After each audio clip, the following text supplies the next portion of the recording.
English அது மாதிரி எல்லா மீடியாலும் ஏஎல் சூர்யாவோட பேரை போட்டு வருத்தாங்க.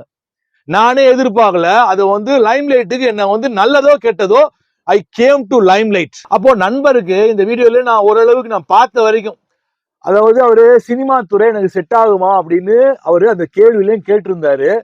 பாத்தீங்கன்னா அவருக்கு நான் பாக்குறேன் லக்னத்துல ராகுவை பத்தி நம்ம பேசிக்கிட்டே போகலாம். கேது இருக்கு சமசப்த பார்வையாக எங்க மீனத்தில் கேது.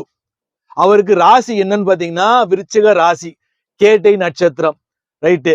அங்க அஷ்டம சனியும் போகல, அப்புறமா ஜென்ம சனியும் போகல, பாத சனியும் போகல, சிறப்பு எல்லாம் ரைட்டு ஓகே. ஆனா அரசு துறையில இருந்தாலும் நண்பர் கொஞ்சம் பெரிய போராட்டத்துல இருக்கிறார். அது எனக்கு தெரியும். சரி, இன்னைக்கு ஜாதகம் கொடுத்தோன்னே எப்படி நமக்கு தான் கிரியேட்டிவிட்டி பயங்கரமா ஓடுமே. அப்ப பாக்குறேன் என்ன பிரச்சனை இவருக்கு கலை ஆர்வம் இருக்குது.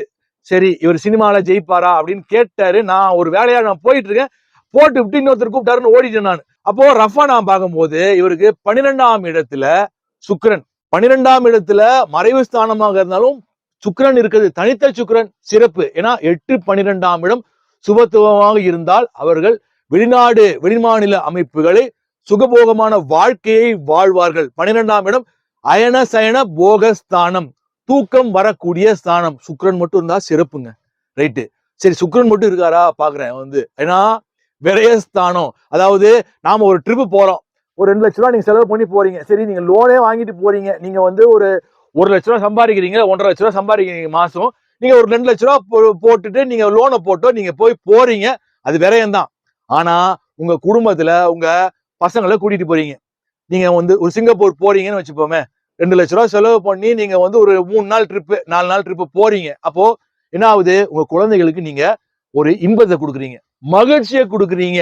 விரயம்தான், அங்க சுக்கிரன் விரயம்தான். ஆனால் அந்த பணம் விரயமாக இருந்தாலும் உங்களுக்கு வாழ்நாளில் மறக்க முடியாத இன்பத்தை கொடுக்குது. அதுதான் சுக்கிரன். ரைட்டு. சுக்கிரன் மட்டும் இருக்காரா பார்த்தேன், இல்ல செவ்வாயும் சனியும் இருக்குது. போச்சுடா, தொலைஞ்சதுடா சாமி. அதாவது பாத்தீங்கன்னா 12ஆம் இடத்துல கடைசி கட்ட வாழ்க்கையை சொல்லும். செவ்வாயும் சனியும் கிடக்குது. சரி, செவ்வாயும் சனியும் அதாவது சொல்றது பயங்கரமான எதிரிகள், பயங்கரமான யுத்தம் செய்யக்கூடியவர்கள். நீ ஒரு அடி அடிச்சியா செவ்வா சனி, நான் 2 அடிடா மவன, நீ 2 அடியா நான் 4 அடி. அப்ப மொத்தமா அந்த அடியை எவன் வாங்குறான்னு கேட்டீங்கன்னா நடுவுல இருக்க சுக்கிரன் வாங்குறாரு. அப்போ அங்க பாக்கணும், எனக்கு தான் ரஃபா பார்த்தேன், சுக்கிரன் அஸ்தமனமான்னு பாக்கணும். சுக்கிரன் அஸ்தமனம்னா விரயம் அப்படின்னா எவ்வளவு அடி தாங்குவாரு. சுக்கிரன் வந்து பாத்தீங்கன்னா